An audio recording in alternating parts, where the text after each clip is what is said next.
To this. Okay. Again, this is South Bay Creation Science Association. We are very grateful to have Joel Emilio with us to speak. Joel Emilio has a PhD. He is a lawyer by training, and he works for Optum RX as a director. And he uses that analytical mind of his to deal with creation science and apologetic issues. And tonight, he's going to be speaking to us on the symbiotic relationships in creation and how it just makes evolution absolutely impossible to explain. And let's all welcome a nice warm round of applause here for Joel Emilio. Thank you. Woo! All right. Thanks, Garth. I appreciate it. So before I get going, let me see if I can share my screen. Yeah, let me give you post privileges. Okay. Just give me a second here. Okay. All right, let me give it a try now. Oops, that's not what I want. And I will go to screen. And hopefully it's going to work soon. Let's try this. Here we go, almost there. Yeah, I'm almost there. It's opening up. Yep. Okay. Almost. I think we got it, right? Yep. All right. So I'll introduce myself. I'm Joel Emilio. I am a husband to my wife, Flora, and father to my children, Hannah and Abigail. I live in Albert Lea, Minnesota. And as Garth mentioned, I am a regulatory affairs director at a pharmacy benefit manager called OptumRx. I've been licensed to practice law. I don't have a PhD. I actually have a JD that I've had since 2003 and worked very briefly as a civil litigator. And my journey in creationism started a long time ago, actually, when I was 18, when I met a good friend, Bill Morgan, and kind of followed him around and really learned from him, just really enjoyed listening to creation lessons. And about 13 years ago, I actually heard a gentleman by the name of Job Martin, who, mentioned this particular symbiotic relationship that really turned on a light bulb in my head. And I thought that really made things much more difficult to be able to explain the way an evolutionary model would be able to work. And I thought, there's got to be a lot more of these that are around there. In fact, the one that I'm going to share tonight at the very end is the one that Job Martin, turned me on to. That I thought this is such a fascinating topic that I really don't hear anybody speaking about very often. I haven't heard any evolutionists really retort this. There may be a couple of them that I've seen that hit this head on, but they really don't give a good answer about how to handle this.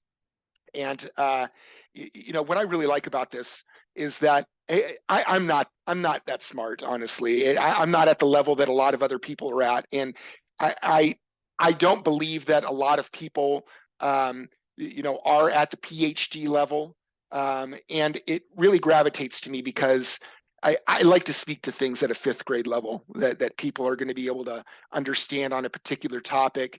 And I think it's something that can be articulated pretty well by just about anybody because it just makes common sense.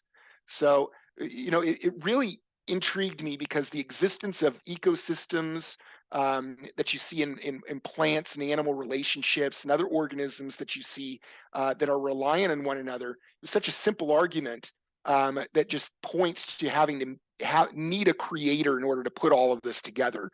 So, I believe that somebody had to put all of this together at the right time in the right place with the right information programmed to allow life to flourish.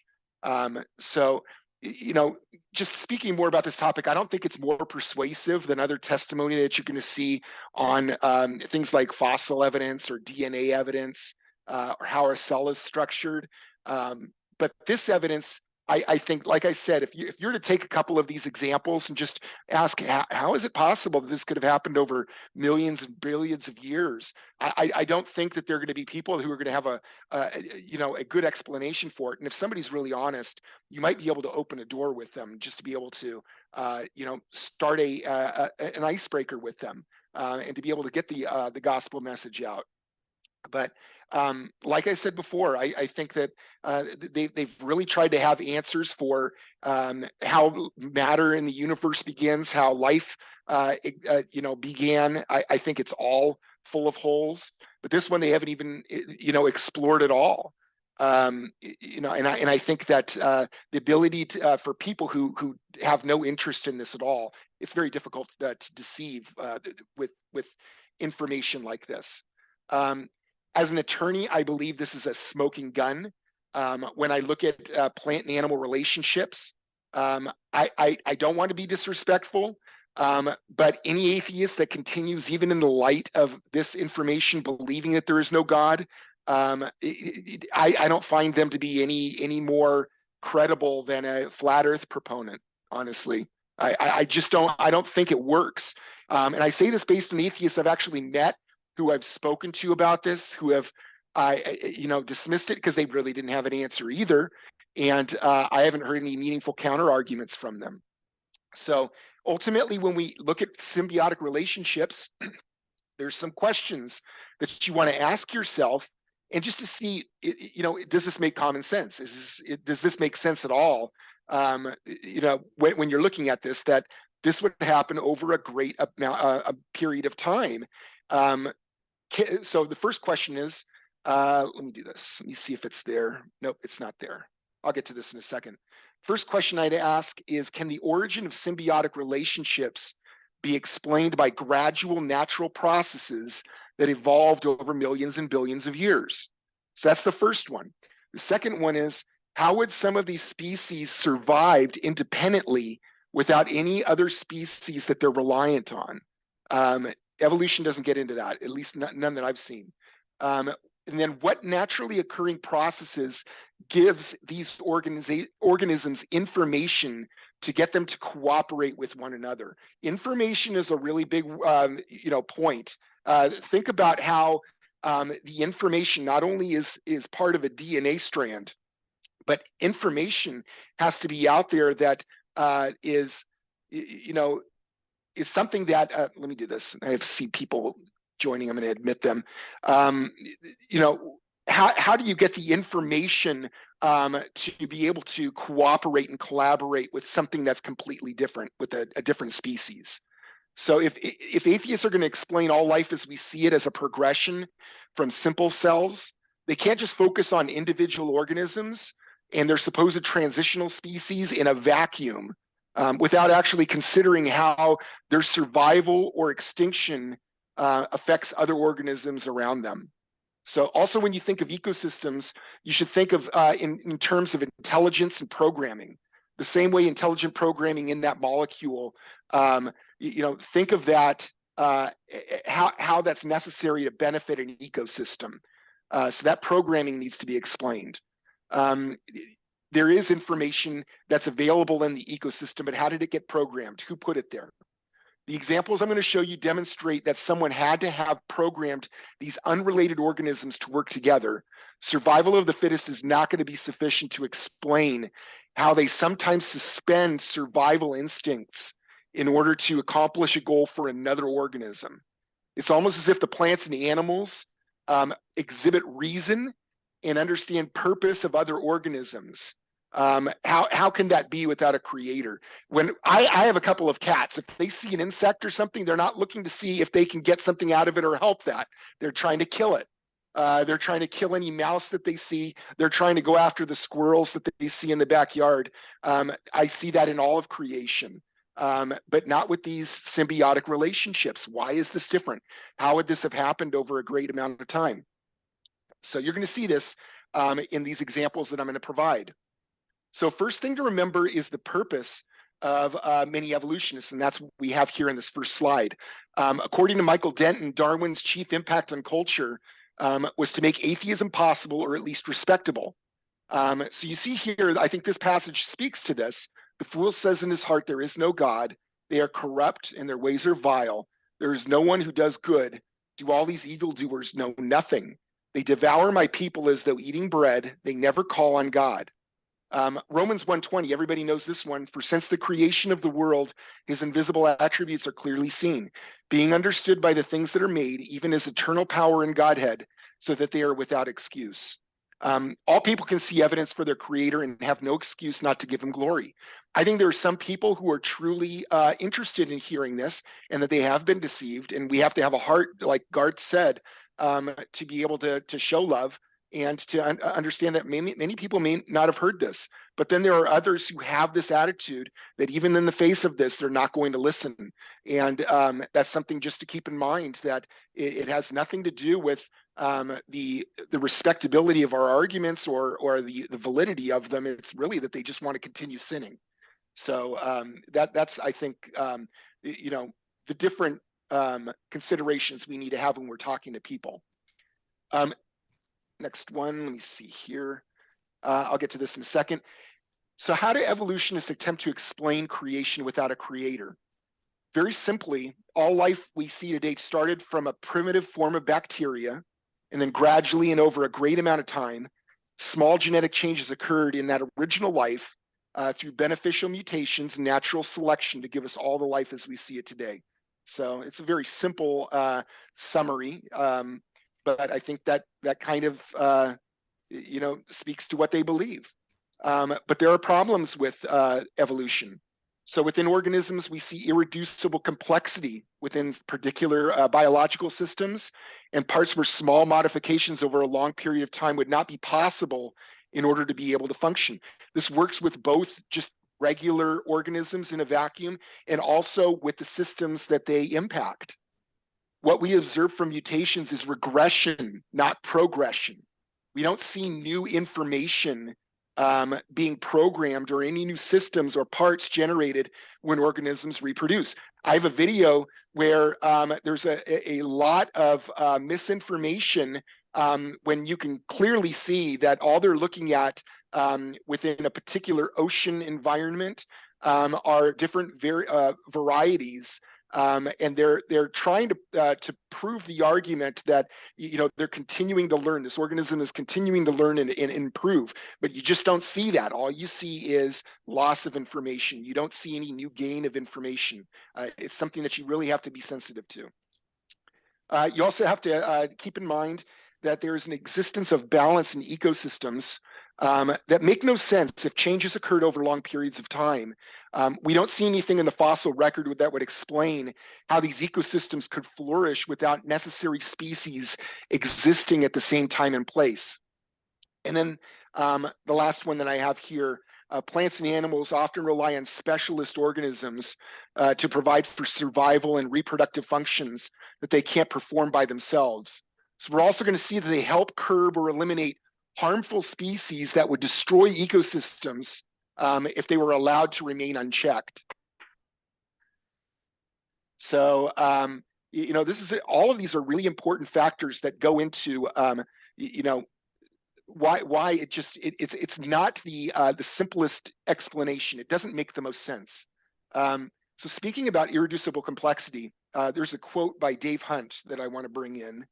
And he mentioned that, and why is it that lower creatures such as lobsters or squids or eagles have lenses that are so far advanced beyond the lenses in our eyes, not only benefit better than the lenses in our eyes, but better than any lens we have been able to produce. The brittle star, for example, has a lens in each of its more than 1,000 eyes designed to act as one eye that focuses light 10 times better than anything man has been able to manufacture. So, and then speaking about regression or progression, this quote from Kersey Thompson is a good one. Is there available a scientifically observable process in nature which on a long-term basis is tending to carry its products upward to higher and higher levels of complexity? We're going to see something where somebody's arguing that, but you don't see complexity. You see loss of information if you really think about it. Evolution absolutely requires this. The second law of thermodynamics states that there is a long-range decay process, which ultimately and surely grips everything in the universe that we know about. That process produces a breakdown of complexity, not an increase. This is the exact opposite of what evolution requires. When you then put that on, ecosystems and just different types of keystone species that work together, you're going to see that we should have a lot more extinction than we do. We shouldn't see as much collaboration and cooperation within the species as we do right now, because we remember, we're getting regression, we're not getting progression. So think about that also, that information, let me do this. I'm going ahead of myself here. The next one also, I like from Jonathan Serfati here. None of the alleged proofs of evolution in action to date provides a single example of functional new information being added to genes. Rather, they all involve sorting and or loss of information. The origin of information is an insurmountable problem for the general theory of evolution. So again, restated, information is important in order for life to originate, function, sustain itself, and then also to reproduce. It becomes that much more important when independent organisms are dependent on one another and improve each other. So any systemic regression of a particular species is going to impact other species that are in the environment. And then another quote by Lee Spetner here. In Shattering the Modern Theory of Evolution, he says, whoever thinks macroevolution can be made by mutations that lose information is like the merchant who lost a little money on every sale but thought he could make it up on volume. So, all right, let's see where we're at now. Okay, we're not ready for that yet. So really, I want to get to my goal in this presentation. I just want to bring an enormous amount of evidence with a huge amount of examples to demonstrate that there are so many pieces of evidence of our God and his ingenuity. I want to follow the template that God gave us in the book of Job. When he challenged Job and his friends, when they questioned his judgment in anything at all, he provided so many examples of the wisdom of his creation that the only valid response available was to place their hands over their mouths and just keep quiet. It doesn't matter if anybody has the articulation or the ability to argue like Clarence Darrow. He's a very famous attorney. He was the guy that, prosecuted the Scopes monkey trials. But now that he's no longer here, I doubt he believes his arguments mean a thing. When you have the truth in this kind of abundance, you don't need to fear anybody's credentials or their speaking ability. The facts are the facts. And with this much evidence, the wise man is the one who follows where the facts lead, even when his sinful nature desires a different answer. So let me get to a couple of the examples now, and I'm gonna jump to a lot of them. There's a good chance that I put a lot more in here than I have time to even get to. But the savanna elephants are the first example I like to bring. They assist other animals by actually destroying trees. The destruction of tall trees would ensure that sunlight is not choked out for grass species. So grazers like gazelles would then benefit from the bountiful grasslands in Africa because the grasslands are available and the tall trees are not choking them out. And that also provides food for African predators like lions who can continue to live in the grasslands because their prey is able to flourish. If they don't have the grasslands around, a lot of these predators have to move on too, and they're not going to get the food that they need. So it impacts everybody, all of the species, to have the savanna elephants there removing these trees. So this is an example of an invasive species that one species is removing. Who programs that in the mind of the elephant to do that? The next one is the forest elephant. They're found in Western African forests. They're a little smaller than the savanna elephants, and you don't see them knocking down all these rainforest trees. They're acting a little bit different. But 30% of the rainforest trees need assistance as they are unable to reproduce just by falling on the ground. So the seeds that are coming from these trees, even if they fell on the ground, they're not going to reproduce. They only start growing in the elephant's digestive tracts. And once they defecate those out, then those trees can start to grow. So that raises the question: how can the origin of some trees be explained without the process of digestion from elephants, unless they were around and came into existence at the same time and place? That's a very difficult question, I think, to be able to answer, because elephants should have been here in an evolutionary model a lot later than a lot of the vegetation. Okay, we got grizzly bears here. They like eating salmon, which are rich in nutrients, and the soil of forests need to be replenished with these nutrients to continue feeding trees and plant life. Sometimes the bears will only eat half of the salmon and leave the other half on the forest floor, which allows the trees and the plants to continue to get the nutrients they need. All right. And then we've got prairie dogs that they dig holes, and those holes become homes for birds and owls that like to burrow into the ground and hide from predators. Their tunnel systems also help channel rainwater into the water table to prevent runoff and erosion. So when it rains or floods, their holes become tunnel systems that help keep the rainwater from running off the soil and deposit water into the water table. So they're very helpful to keep the the soil where it's at and to prevent runoff. All right. So I'm going to have a video pretty soon, and I just realized I don't have images here that I thought I included. But one of the things that I like here are talking about dolphins and Cape gannets, and I'm going to show it in a second. But what you're going to see are sardines are pretty crafty and are able to evade a lot of predators as a group. The sardines form what's known as a bait ball, thwarting predators like sharks. And when a predator goes for one of them, the rest follow, leaving the predator with nothing. So the sardines are just able, and when you're going to see the video, you're just going to see all of them leaving at the same time, like they're coordinating. But dolphins have an ingenious way to circumvent the defense of sardines by circling around the school of fish and trapping them. And preventing them from escaping collectively. And then the Cape gannets are going to see that, and they're going to come in and dive bomb into the ocean to eat them. So you're going to see this.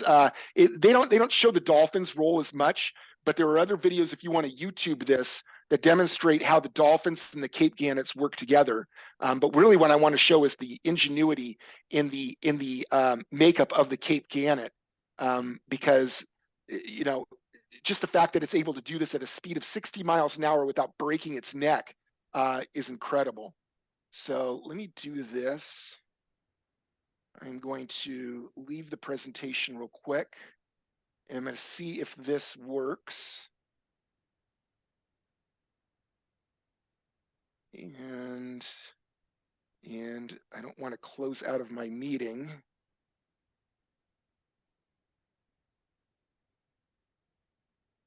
Okay. So that was the problem. And let me go back here. Okay. The next one are aphids and ants. Aphids are very small insects that feed on sap. Their waste product is honeydew, which ants will feed on. Some of the ants that feed from aphids will protect aphids from predators and parasites. Some ants will move aphid eggs underground to their nests to make harvesting honeydew more efficient. And then some aphids take advantage of ants by feeding on the body fluid of the ant's larvae. So you're going to see this beneficial, relationship here where they're feeding off of each other's waste and also protecting one another. And then you see woolly bats and pitcher plants. Pitcher plants like to use the nectar that's at the rim of the top of the plant to lure in insects and small vertebrates. So it's a sweet nectar, but it's also a trap because of a slippery substance that causes the insects and small animals to slide into what's this really deep digestive juice that's in the pitcher plant. And so they all get digested, and that's how it flourishes. But the woolly bats will actually thrive with the pitcher plant by being able to climb into the pitcher plant and rest there. And their bat guano, their excrement, actually helps the pitcher plants get some of the nutrients they need that they don't otherwise get in their diets. All right. I always talk about the sea otters. I like these guys. The sea otters eat the sea urchins. And I want to give you a picture of the sea urchins. That's what an urchin, urchin baron looks like if there are no sea otters to keep them in check. Without the sea urchins, the sea otters, the urchins would eat the kelp roots, kelp beds, and kelp forests of the ocean. So this is what a lot of the oceans look like that are where the sea urchin are kept in check and they aren't eating everything. Kelp forests are able to survive because of the sea otters. They actually provide cover for smaller fish and they provide the nutrition for other life. And then sea otters also provide food for orcas as well. So you see this cycle that continues with sea otters, where if they're not around, you're not going to see you're going to get to this area here where you're not going to get a lot of life. All right. Same kind of thing with sea stars. They serve a very similar purpose. They also eat sea urchins, mussels, and other shellfish that have no natural predators. And they also keep the those populations from getting too big, because as I said, there really isn't anything there to reduce their volume. So they serve a purpose as well as the otters. All right, let's go with the Lampsilus mussel here. And I'm going to have a video on this one too, because I can explain this, but there's no way you can really appreciate this unless you actually see the video. I'll explain it first though. This is what you see is the mussel right here. In order to reach adulthood, the Lampsilus mussel must spend part of its life inside a bass, okay? And in order to get there, the mussels must make physical contact with the fish, which is difficult because they're immobile.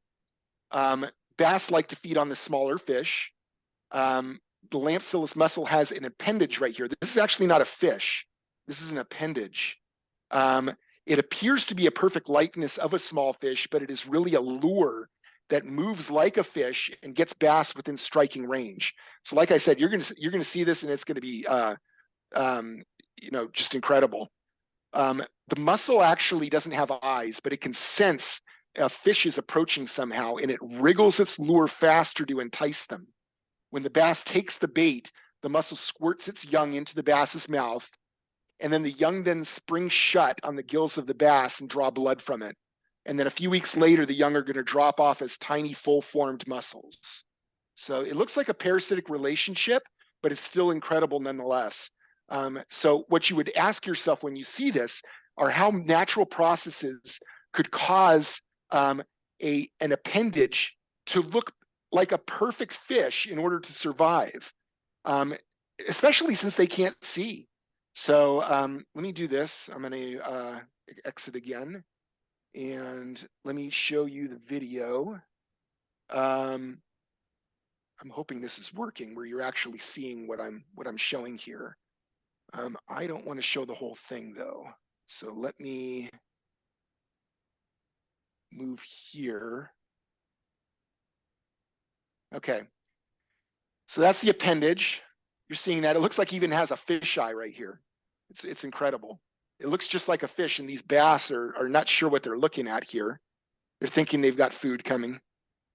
And it's drawing them in. And you'll see when the bass gets a little closer, it starts to move a little bit more, which is incredible. Why would it be able to do that? Why would it move more as the fish is approaching? And you'll see it's coming. As soon as it bites, it's almost there.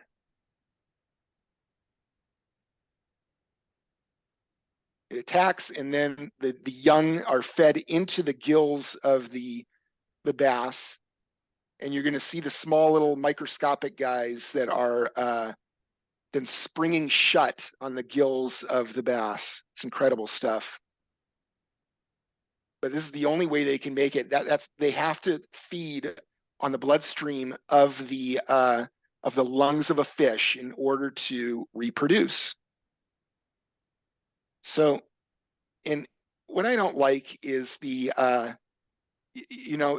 to get in their evolutionary discussion here where they say, oh, well, this one looks not as tempting to a bass, and so it's learning. It hasn't gotten to that point yet. I'm not sure how they can learn. You're going to see, and what I mentioned earlier is that what you get is a loss of information, or sometimes they're just not, going to be effective in certain populations. So those are just not going to be around, and you're going to get more of the ones that are more, effective. That's what you see with a loss of information. You don't see any information being gained, even though the point that they're making here is that that one took the bait. But they all look a little bit different. Some of them get taken and some of them don't. I think that diversity shows more of a creator rather than something that's unguided and undirected. All right, I'm going to stop it there. Give me a second. I have to make sure I don't leave the meeting. I have to make sure I hit the right button here.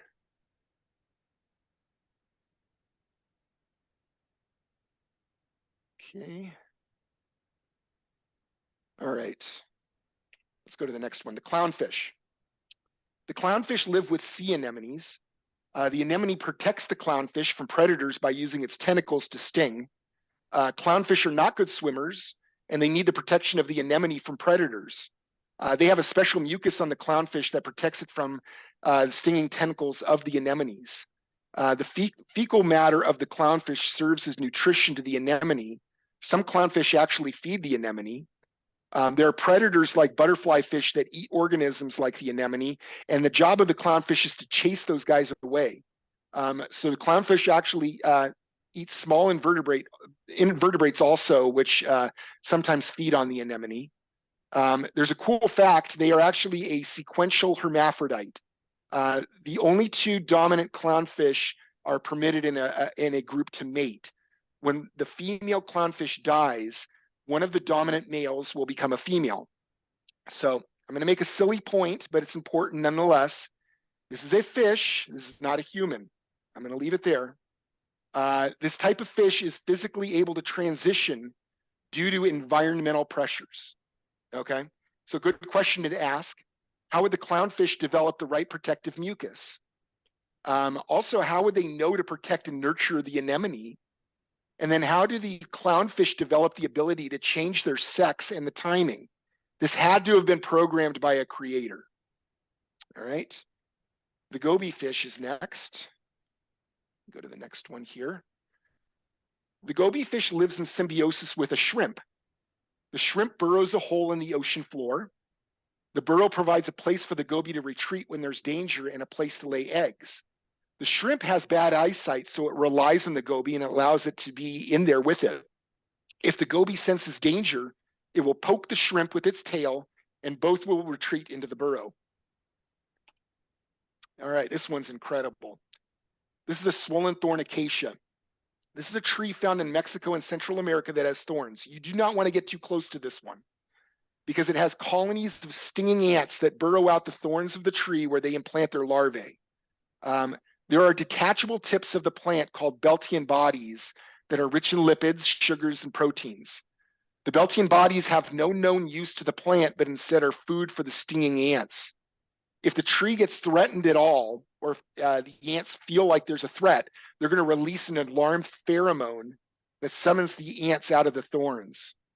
The ants will then fiercely defend the tree against harmful insects, any kind of herbivores, and even any humans that come near will threaten the tree. They're going to attack.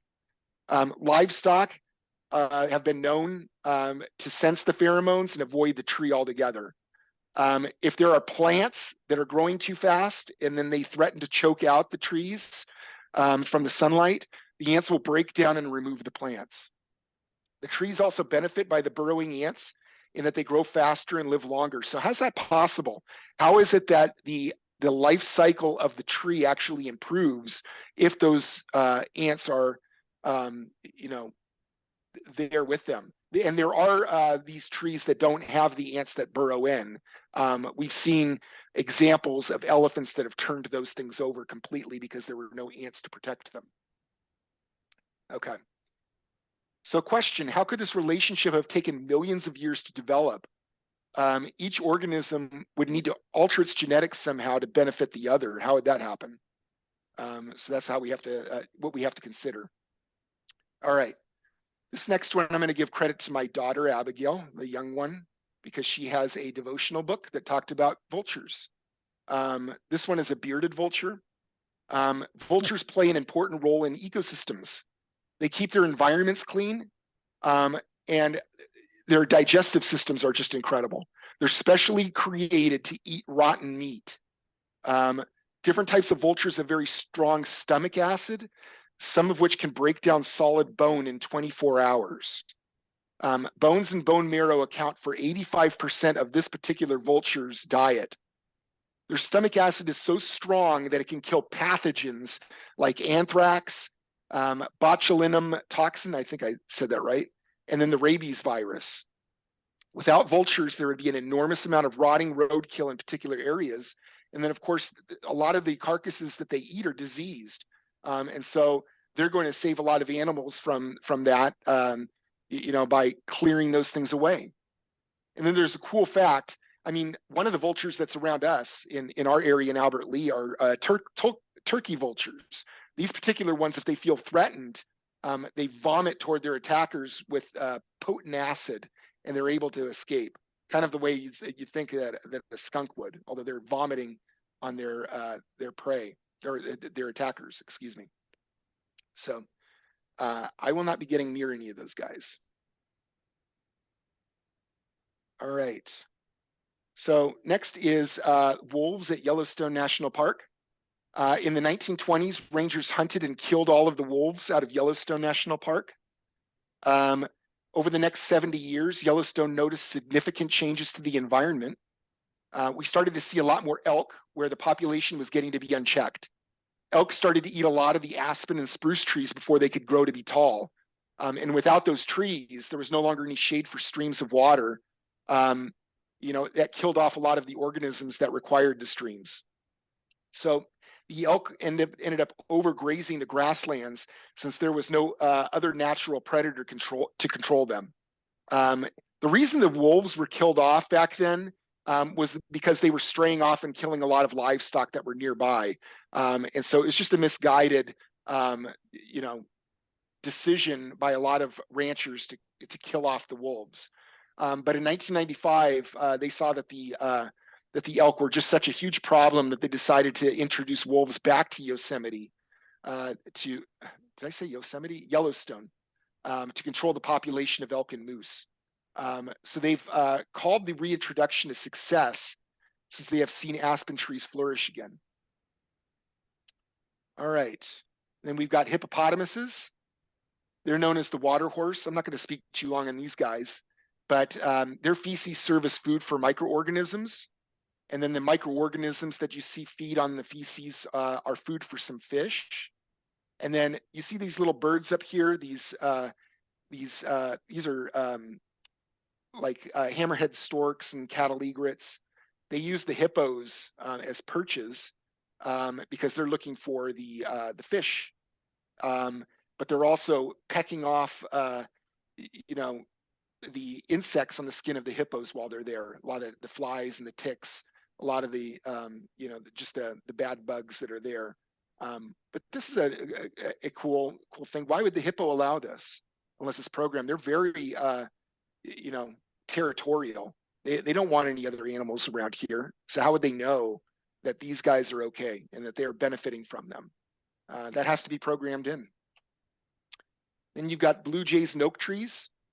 I have about 4 oak trees in my front and backyards. They're beautiful to look at, but they're a nuisance in a way too, because the acorns that fall are a total mess.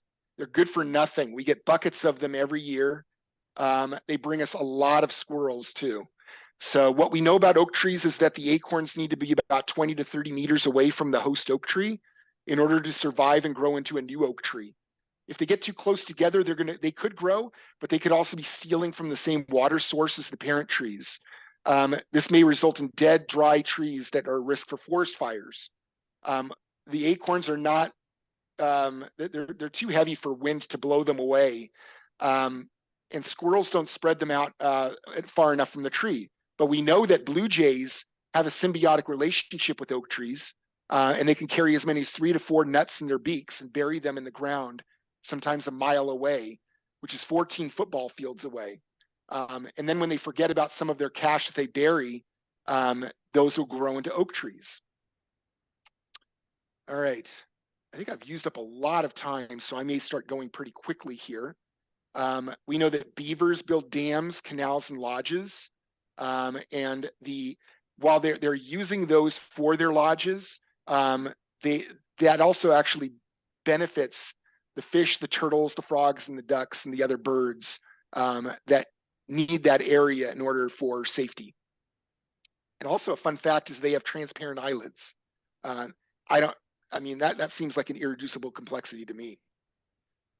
Yeah. All right, zombie ants. I like that one. This phenomenon exists in the rainforests in Thailand. Ants that exist in this forest will often eat a special type of fungus called Orthia cordyceps that lives on the forest ground. After eating the fungus, the ants will wander around the forest in a drunken state. The fungus controls the mind of the ant to wander to a certain type of leaf. At exactly noon, ants will appear to act in synchronicity to bite down on the leaf when they die. Later that night, spores of the fungus will grow through the dead ants' heads. You see that right here. These are the spores that are growing through right there, and that's how they reproduce. So, lost my place for a second here.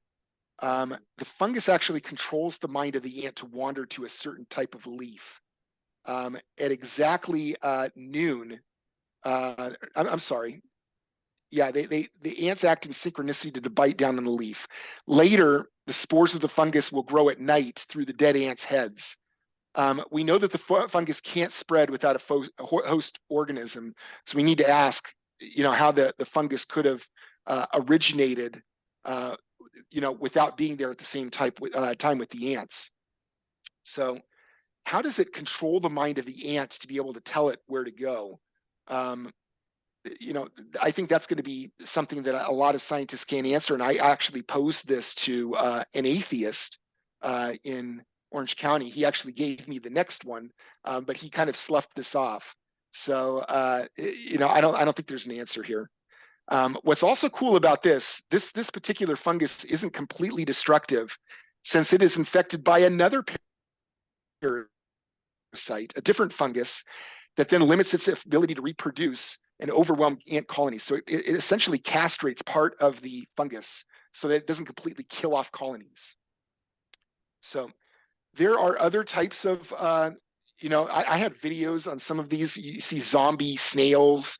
You have other types of zombie ants, infected by different types of worms, microscopic worms. I'm not going to have time to show those, but just the variety of these types of mind controlling parasites are out there, and they needed a creator in order to show them what they're required to do. So sorry, I'm bringing somebody else into the chat here. The next one is toxoplasmosis. So Toxoplasma gondii is a parasite, and I'm sure people have heard of this one, because if for mothers that get pregnant, they're told you have to be very careful in how you handle cat feces, because that is where you're going to find this toxoplasmosis parasite. It reproduces in the intestines of a cat. It's then shed in its feces. The intention of this is to get back into the cat, not to get into humans or to get into any other organisms. The rats, when they ingest the parasite, they will consume food or water contaminated by the cat's feces. They then take residence in the rat's brain, particularly in the amygdala of the rat's brain, and it then loses its natural fear of cats. So the amygdala is the part that actually processes fear and emotions. And instead of fearing the cat, the rat will seek out the cat and then be eaten, causing the cycle to continue. All right. I'm going to make time for this one. Cleaner fish and cleaner shrimp. You've got to see this to believe it. I'm just going to show this real quick. Oops, give me a second. I want to show this particular part.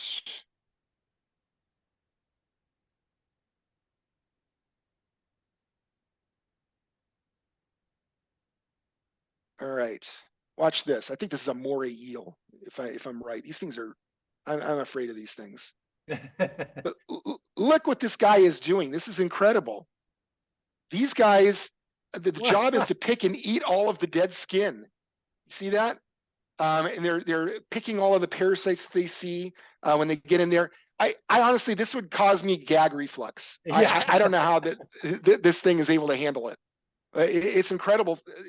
Think of this though. While you're watching this, these fish are programmed to go in there and clean these guys out. You know, they're essentially these predators' dentists, right? So you'll see these things wandering around sharks. And the question you have to ask is, at what point did they lose their sense of their survival instinct? And at what point did these predators decide, oh, I don't want to eat this guy? Yeah. It's incredible. How in the world can random chance explain this? I mean, our God has a sense of humor when he talks when he sees us talking about survival of the fittest, and then when you see something like this, uh, you realize they're collaborating together. There's somebody that programmed that into them. All right, I need to drink something here. I'm going to cough.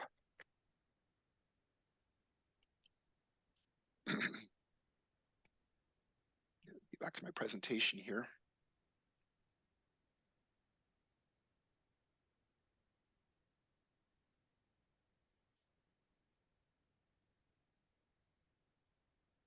Okay.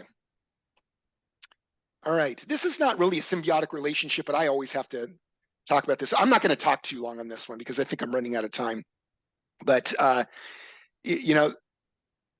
excuse me. This guy is a Pacific golden plover, and he's like the size of a dove here. What you see in their life cycle, they live in Alaska during the summer, and then they migrate to Hawaii for the winter. And what the parents do is they leave their young behind in Alaska and fly to Hawaii for the winter. The flight from Hawaii to Alaska is 88 hours nonstop. Okay, so remember that number, 88 hours nonstop. Okay, they gain about 70 grams in burnable energy. They eat as much as they can in preparation for the flight, and they burn 1 gram per hour during the flight. So they have to go 88 hours nonstop. They have 70 grams of burnable energy, and they burn 1 gram per hour. So we're missing 18 hours there. They're missing that, right? They have to find a way to bridge the gap. So what we know is that they fly as a group and in formation, so they can alternate leaders who will battle wind resistance with other birds who are conserving their energy during the flight. So, and then the babies that are left behind, they eventually make the trip too. They will also eat enough to conserve their energy and make the trip to reunite with the parents, and they always find them. So how in the world they do that and are able to pinpoint the location without an iPhone, I don't know. Yeah. So that's cool stuff. Built-in All right. GPS. All right. Yeah, they had the first GPS. Okay, so honeybees. Generally pollination, I'm sorry, excuse me. I'm jumping ahead here too. So I'm going to give you some facts about honeybees. About a third of the crops feed the human race. They are responsible for pollinating approximately 80% of all fruit, vegetable, and seed crops in the United States. They have 170 odor receptors that can differentiate hundreds of different flower varieties. And they can use their sense of smell to detect whether a flower carries pollen or nectar many meters away. So, and then, there are a lot of different types of bees too that you'll see. I'm not going to show the video, but you can see that there are bees that will communicate using dancing and be able to tell which direction a particular source of pollen is. But the way that they communicate is incredible. A scout bee that finds a food source will go back to the hive and vibrate a certain way. And then they also communicate by using pheromones. If there's a bee that stings, it'll leave a scent that'll agitate the hive. And then bees will attack where they smell a prior bee sting. There are certain bees called Japanese honeybees that you can actually see on YouTube videos. And this is incredible stuff. One of the problems with some of the honeybees are that hornets will come, and if they find them, they will decimate them. You'll just have a few of them that could wipe out tens of thousands of them. But Japanese honeybees have a very interesting defense mechanism. And I'm telling you, you have to YouTube this. Japanese honeybees, when you get the chance. They actually wait for the scout hornets to come in, and they will communicate and plan an attack against an invading scout before they actually take an aggressive action. You see them actually vibrating to at least warn each other, we're about to strike. Once the hornet makes its move on a particular honeybee, the hive will swarm the hornet with hundreds of bees. They don't sting the hornet, but instead they vibrate and raise their collective temperature to 117 degrees Fahrenheit. Japanese honeybees can tolerate a temperature of 118 degrees. So they're going just up to their hottest point. And then the hornet's upper limit is 115 degrees. So how would they know that that's going to burn up the hornet, and they're able to manage that? So they roast the scout hornet alive and keep it from getting information back to the other hornets. It's incredible to watch how they coordinate. So the question is, how can this defense mechanism evolve if hornets don't leave any survivors to learn? So even if you were to give the evolutionists credit to say that a lot of these organisms learn over time, this isn't a video game. These things, dead is dead. The whole colony is dead if these hornets get the better of them. They're not going to be able to pass the information on to anybody else, much less how it gets into the changes in the DNA structure. That just can't be explained. So it would need a genetic characteristic that's programmed in there, and it requires a creator. All right. So speaking a little bit about pollination, Garth, how am I doing? I have a few minutes left. About 7 minutes. 7 minutes? I'm not going to be able to get into this at all. What I want to be able to talk about are different types of, flowers and bee combinations that, why is it going in a different direction here? Okay. There are different types of, pollinators that are out there that are specialists for particular types of plants. There are some bees that will only go to a specific type of plant. There are some plants that will only get a specific type of bee, or they might get a beetle, or they might get a bumblebee. So it's really interesting, and you have to think about it as a problem about how it can be beneficial to a flower to be exclusive in its pollination, or how it's different in the way that it makes its pollination available to only particular animals, and why animals will only go to a particular flower. So those are kinds of things that you want to keep in mind when we go through these. The bear claw poppy in North America is only found in southern Utah. There are only 3 species of bees that pollinate this flower, and the decline of either this bee, the wild bee that pollinates it, or the bear claw poppy will result in the extinction of the other one because they're exclusive. Then you've got the bottle gentian. These are pretty cool.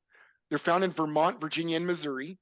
The petals have to be manipulated by a very strong bee. It's a bumblebee is the only one strong enough to actually force the petals open and climb inside.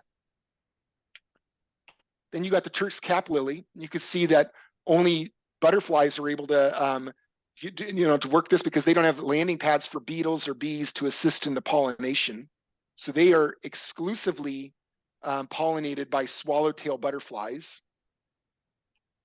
You have the pawpaw flower that attracts flies and beetles with its scent to pollinate their flowers.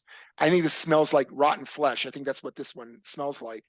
So the bees have no interest in pollinating this flower. So they're going to need to be pollinated by carrion flies and beetles. All right, carrion flowers are also pretty foul because they look like rotting flesh and they attract fecal-loving insects. What's cool about these guys is they have moving parts that if a beetle goes in there once it's attracted, it's trapped for a little bit of time, by the moving parts to ensure that the flower gets pollinated. Then you've got cocoa trees.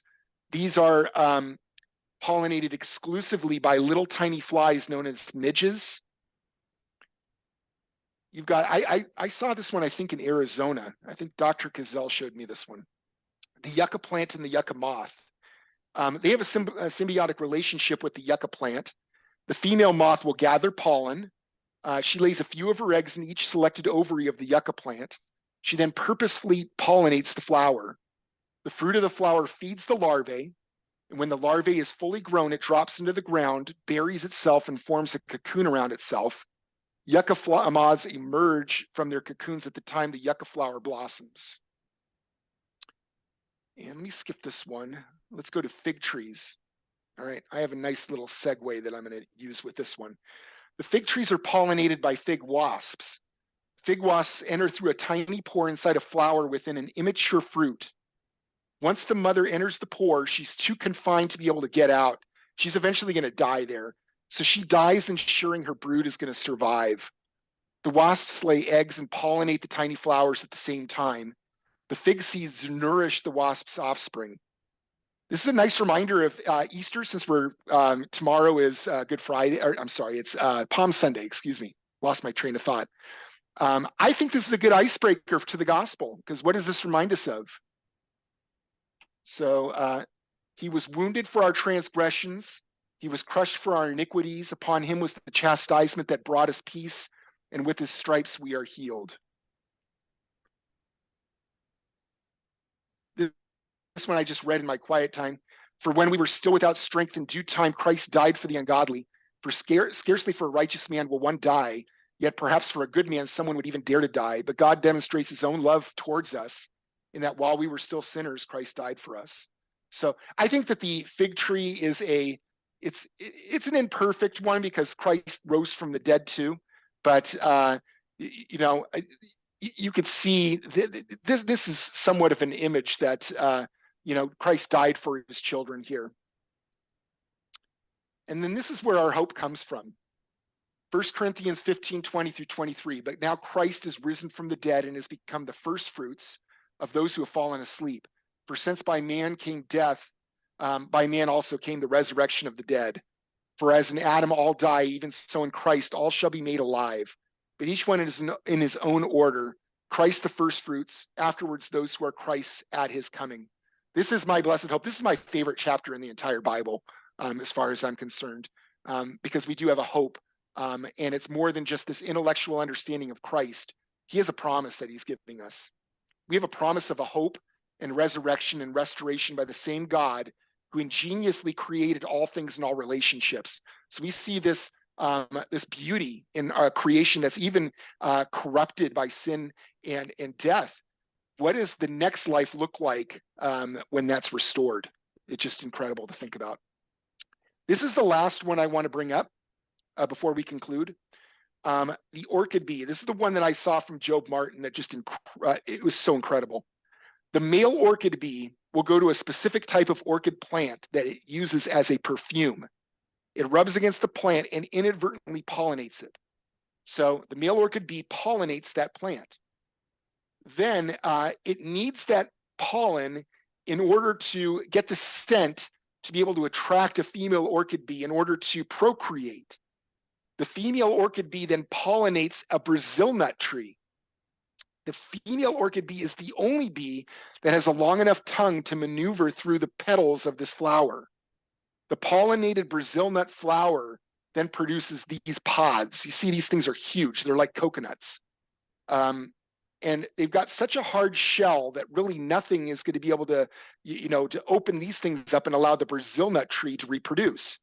But this one will help. The agouti rat is the only animal that can open the hard shell to allow the Brazil nut tree to reproduce. So think of the life cycle. The bee needs the orchid needs the Brazil nut flower needs the bee, and the Brazil nut pod needs the agouti rat. All of these guys need to originate at the same time in the same place with the right functionality to sustain each other. It's incredible. This one blows me away. All of the species that are involved. This shows what a real ecosystem looks like. That you take one of these things away, and the whole ecosystem is it's done. So in conclusion, what did we learn? If we're to believe that the origin of plants are best explained by natural selection and beneficial mutations over a great period of time, we also have to explain how their symbiotic relationships came into existence by random chance as well. So we have to explain how one species is able to eliminate another species for the benefit of an ecosystem. So the example I showed was savanna elephants destroying trees and minimizing those so that they're not killing off other species. How species also have to work together to stay alive. You see that with the swollen thorn acacia and the stinging ants, and then also the clownfish and the sea anemones. Okay. And then you also see how independent species are programmed to assist each other in reproduction. Like the forest elephants, how the only way that certain trees are able to produce are if their seeds are digested by those forest elephants. Okay. Then species have to be willing to suspend their survival instincts to clean other animals, like the cattle egrets on hippos. And then species have to be willing to suspend their survival instincts to clean other animals as well. So I said that twice. How they have to remove, how some animals are willing not to eat other animals, like you see with these predators not eating the cleaner fish and the cleaner shrimp. Okay. And then we see how some ecosystems have to function by having organisms that can remove waste, like the vultures that we saw. And then how can you explain parasitic organisms that are unrelated to their host organism, where they can develop the perfect means of mind control in order to continue to reproduce? So the zombie ant fungus and toxoplasmosis are good examples of that. And then how some of these really complex pollination processes combine with multiple species involved, which are all needed in order for the species, to continue to flourish. And we saw that with the orchid plant just now. So getting back to what our response should look like. This is the right response. Job 40:3-5. Then Job answered the Lord and said, "Behold, I am vile. What shall I answer you? I lay my hand over my mouth. Once I have spoken, but I will not answer. Yes, twice, but I will proceed no further." For those of us who serve God and have been redeemed, we often look to him as God who loves us. But he absolutely requires our worship for the sovereignty of his creation in our lives and his hand in our future. So he deserves our worship. My slides are a little messed up right now. So for since the creation of the worlds, this is just reiterating Romans 1:20. For since the creation of the world, God's invisible qualities, his eternal power and divine nature have been clearly seen, being understood from what has been made, so that men are without excuse. And then this is the response: just let heaven and earth praise him, the sea and all that move in them. God deserves it. He deserves the glory. He is not just a God that loves us. He is a God that we are to glorify. And that's it. Well, very good. People are clapping here for you. I'm going to take the host privilege away, and then I'll be able to see each other.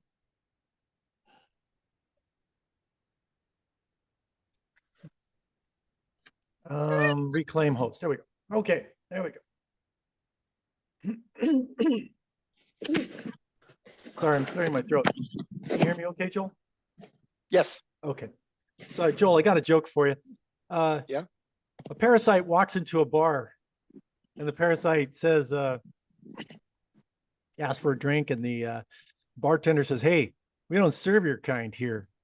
The parasite says, well, you don't make a very good host. Boom. I Yeah. know, that's bad. That's bad. All right. Well, thank you so much. Does anybody You're have welcome. any questions for our speaker, online or in person here? We got one person says, thank you very much. It was excellent. Thank you. Thank you. Thank you, thank you, thank you. I wrote Thank down you. a lot of notes. Amen. Thank you. I appreciate it. Mhm. Well, we don't get talks on parasitology at all, hardly ever. Very few people really get into it. Frank Sherwin is an expert, of course. I've heard, oh, I'm drawing a blank. The man you just talked about with the hat, the dentist. Oh, Joe Martin? Yeah, there you go. Yes. Joe Martin, excellent. Just a very gifted teacher on creation science on many subjects. Oh, Though yeah. he's trained as a dentist, he uses that analytical mind of his to really get into a lot of cool things. And I just heard, in fact, you go online right now and see him talking on parasites, very much like you do. Okay. I'm going to share my screen for a moment. Let me see, where can I go? I guess I'll go there. And I want to show everybody the area in YouTube that you can go to watch our latest videos. That was it. Yeah. So you could see my screen, right? Mm, yes. Okay. So you just go here to SoCal Creation Science. Well, it doesn't have to be, it could be lowercase or uppercase. There, right there. SoCal Creation Science. And when you click on them, try to find the logo here like this. But if you click on any one of these, you'll see that the logo is off here. So you could just click on it there. It would do the same thing. So I clicked on it. It's warming up. Again, this is what you want to see. SoCal Creation Science. Well, it says SoCal Creation, but it's actually, look, SoCal Creation Science that you're tuning into. Well, what I'm doing is uploading videos every month that we have. So far, I got about 6 or 7, and Joel Emilio's one here on parasites and symbiotic relationships will be going on momentarily, probably tomorrow. I'll have it up, or very soon. So just remember, this is a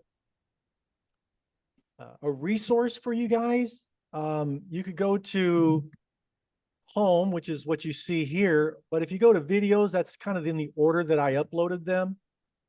And then if you go to playlists, now you go into categories. And so the playlists are here. Anything associated with Noah's flood or worldwide catastrophe, the inspiration of scripture, which Joel Emilio did last time, Chinese language in the Bible, and the Chinese characters. You can watch that. We're getting a whole series on that. So far, I have one that's uploaded. Archaeology in general, as it relates to creation science, transitional links, missing links, biological stasis, basically that kinds don't change into other kinds. You could go to this one here, and I'm expanding this. You're constantly getting more.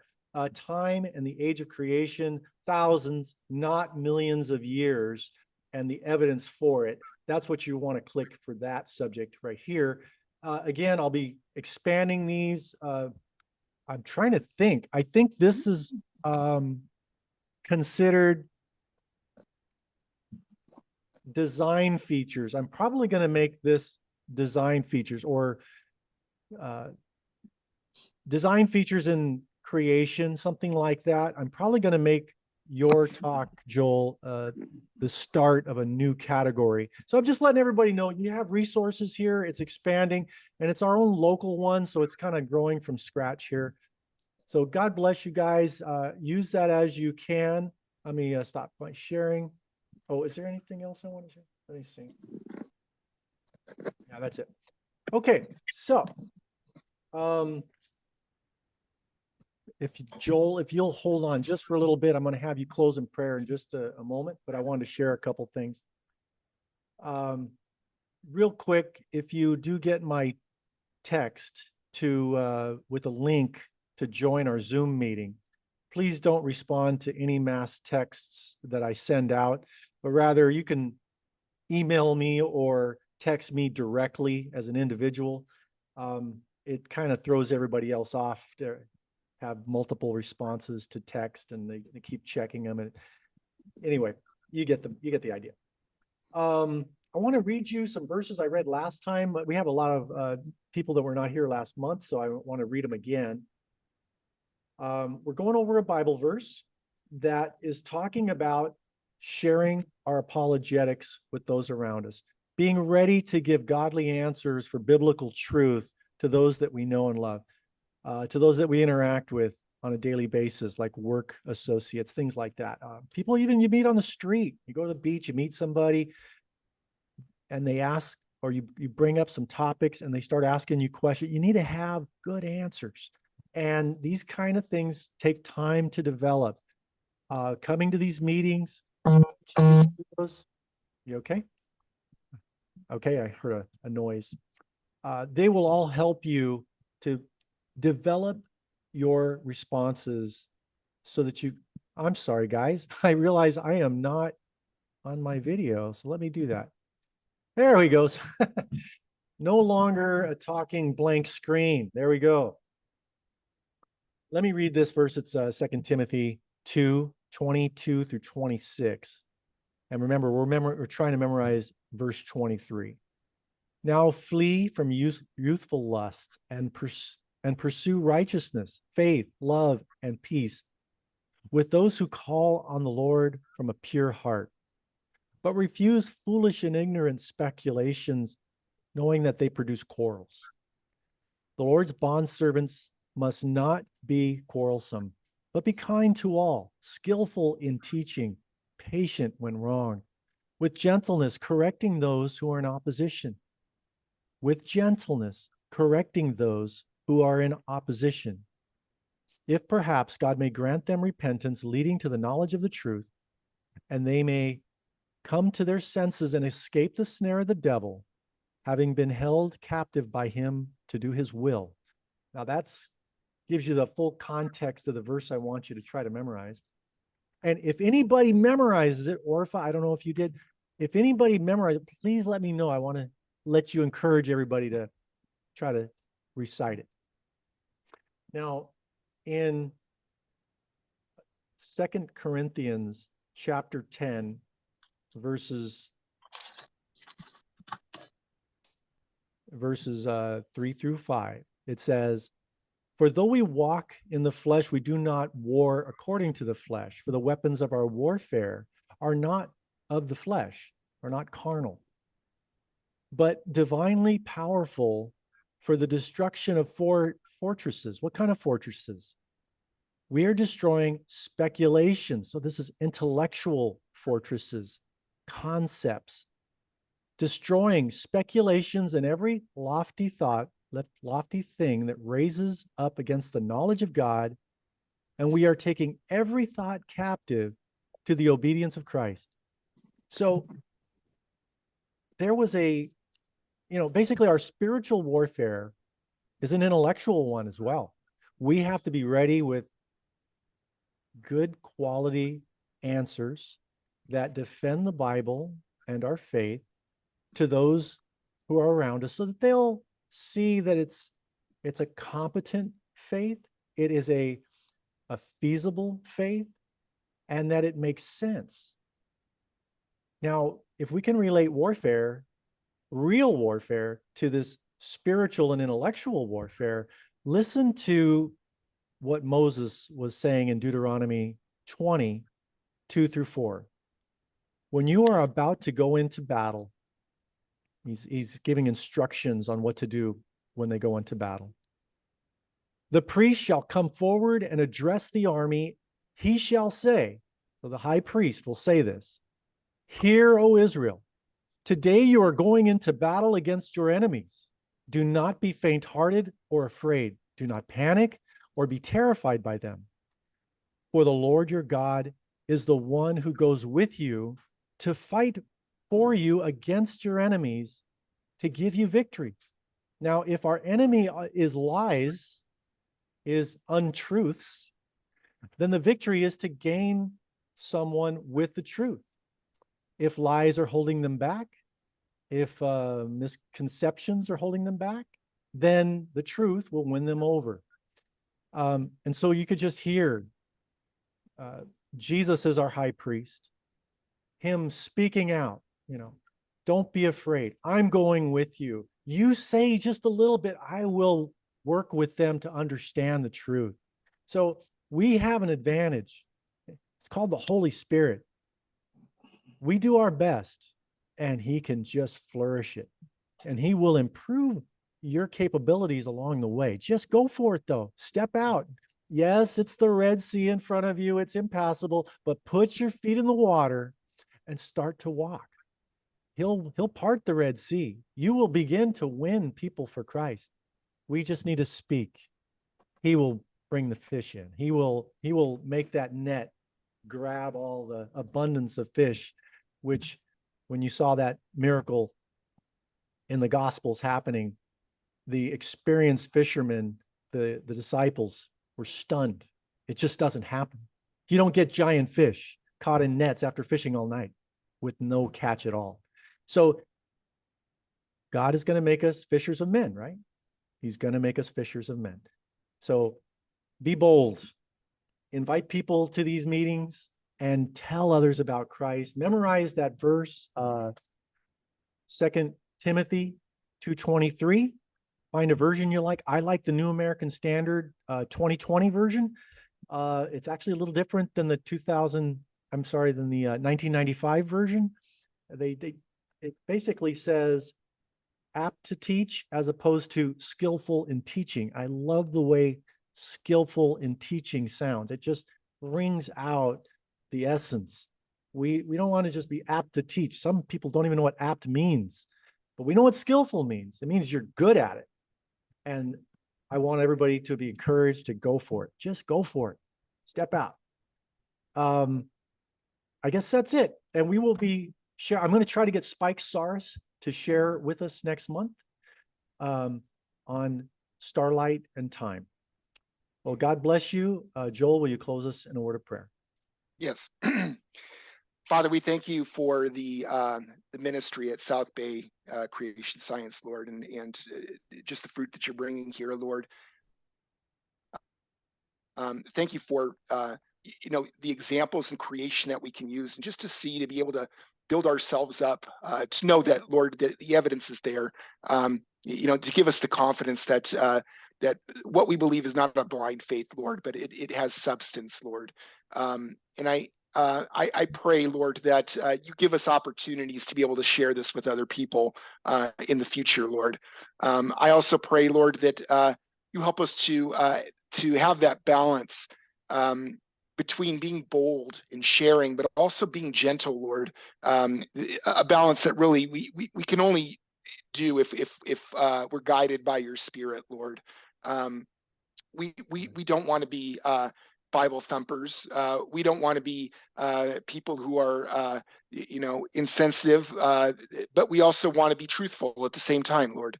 Help us to have that that balance, and to be able to provide it in the with the heart that you see in 2 Timothy 2:23, Lord. I pray that you guide all of us, and I just pray that you continue to keep us faithful until you come back for us. In Jesus' name we pray. Amen. Amen. Thank you. God bless you. And we'll see you all next month. Thank you. I'm going to click the recorder off.